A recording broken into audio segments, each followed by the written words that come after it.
Selamat datang di channel Baca Berita Viral. Kasus pembunuhan berencana yang menjerat mantan Jenderal Polisi Bintang 2 itu sudah masuk dalam ranah persidangan. Berikut kami beritakan dari situs laman sebagai berikut. Jakarta, Markas Besar Polri menanggapi tudingan mantan anggotanya yang sempat menjabat sebagai Kadif Propam Polri Ferdy Sambo yang menyebut penyidik kepolisian ingin semua orang di rumahnya menjadi tersangka. Kepala Divisi Humas Polri Irjen Dedi Prasetyo menegaskan, penyidik Badan Reserse Kriminal Bareskrim Polri bekerja sesuai dengan fakta hukum yang ada. Tanpa terkecuali dalam menangani kasus pembunuhan berencana terhadap Brigadir Nofriansyah Yosua Huta Barat atau Brigadir J. Tim Sus bekerja berdasarkan fakta hukum, kata Irjen Dedi Prasetyo saat dikonfirmasi di Jakarta pada Selasa, tanggal 20 Desember tahun 2022, sebagaimana dikutip dari Kompas.com. Dijelaskan oleh Dedi, kasus pembunuhan berencana yang menjerat mantan Jenderal Polisi Bintang 2 itu sudah masuk dalam ranah persidangan. Oleh karena pihaknya menyerahkan kasus tersebut kepada majelis hakim yang memiliki kewenangan terhadap proses persidangan.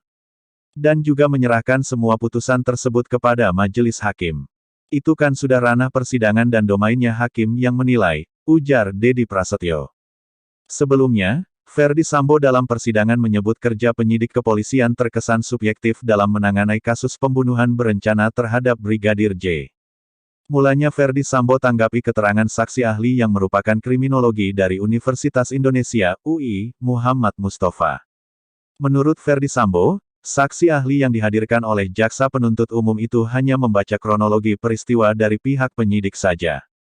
Mohon maaf dari ahli kriminolog, karena sangat disayangkanlah apabila konstruksi yang dibangun oleh penyidik adalah konstruksi yang tidak secara menyeluruh diberikan kepada ahli, ujar Sambo dalam sidang Pengadilan Negeri PN, Jakarta Selatan, Senin, tanggal 19 Desember tahun 2022.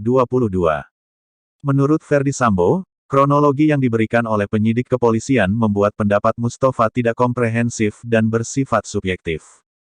Bukan hanya sampai di situ, Ferdy Sambo kemudian menuding penyidik kepolisian membuat kronologi tersebut agar semua yang berada di rumah dinas Kadif Propam Polri saat pembunuhan terjadi dapat dijadikan tersangka.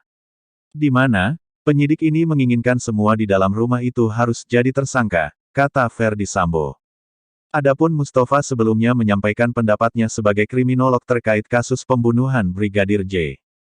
Mustafa mengatakan, pelecehan seksual yang diklaim Putri Chandrawati terjadi di Magelang tidak bisa dijadikan motif yang kuat bagi Ferdy Sambo untuk membunuh Brigadir J.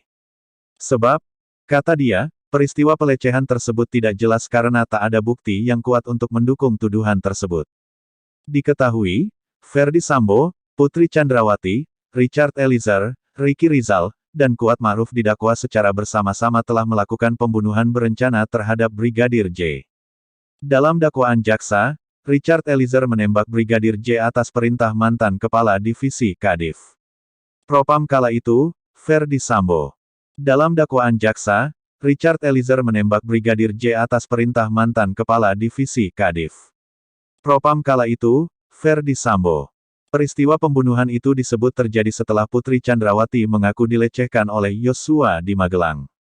Kemudian, Ferdy Sambo marah dan merencanakan pembunuhan terhadap Brigadir J yang melibatkan Richard Eliezer, Ricky Rizal, dan Kuat Ma'ruf. Akhirnya, Brigadir J tewas dengan luka tembak di rumah dinas Ferdy Sambo di Kompleks Polri, Duren 3, Jakarta Selatan, pada tanggal 8 Juli tahun 2022. Atas perbuatannya, kelimanya didakwa melanggar pasal 340 KUHP subsidiar pasal 338 KUHP JO pasal 55 ayat 1 pertama KUHP JO pasal 56 pertama Kitab Undang-Undang Hukum Pidana KUHP. Sumber, Kompas TV. Demikian info dari kami, semoga bermanfaat. Dukung kami dengan cara, silakan like, subscribe dan bagikan ke sosmed Anda.